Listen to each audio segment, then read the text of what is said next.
आप सभी को नमस्कार। आज हम रॉबर्ट कियोसाकी की पुस्तक रिच डैड पुअर डैड की आंखें खोलने देने वाली अवधारणा पर विचार कर रहे हैं। यह सब इस बारे में है कि अमीर पैसे का आविष्कार करते हैं। आइए इस बहुमूल्य विचार को जानें। वित्त की दुनिया में दो मानसिकताएं हैं, एक कमी और दूसरी प्रचुरता की। अमीर बहुतायत मानसिकता का पालन करते हैं। वे सिर्फ पैसा कमाने के बजाय उसका आविष्कार करते हैं। पुस्तक हमें दो प्रभावशाली शख्सियतों से परिचित कराती है, रिच डैड और पुअर डैड। पैसे के पैसे के बारे में उन दोनों के अलग-अलग दर्शन थे और विचारधारा थे। उनके इसने उनके वित्तीय जीवन को बदल दिया। बहुतायत मानसिकता वाले अमीर डैड हमेशा धन कमाने के अवसरों की तलाश में रहते थे। वह साधारण नौकरी और निश्चित आय से संतुष्ट नहीं थे। उन्होंने रियल एस्टेट, स्टॉक और व्यवसायों जैसी संपत्तियों में निवेश करके पैसे का आविष्कार किया।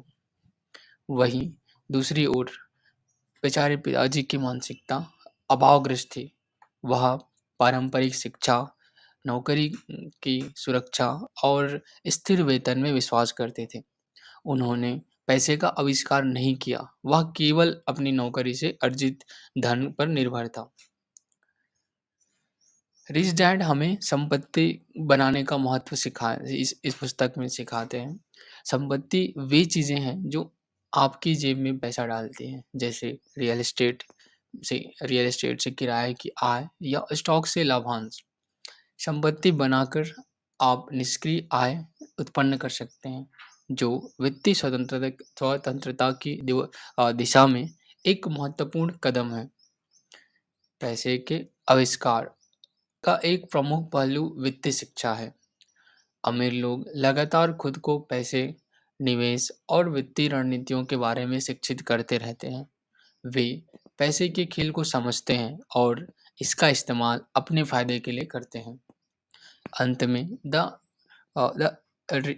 द रिच इन्वेंट मनी और रिच डैड पुअर डैड से एक शक्तिशाली सबक है।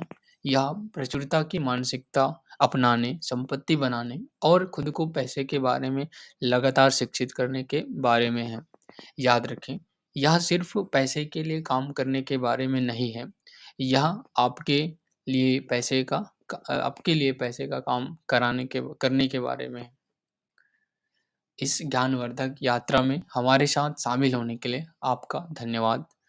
अमीरों की मानसिकता को अपनाएं और वित्तीय सफलता के लिए अपने रास्ते पर पैसे का आविष्कार करना शुरू करें।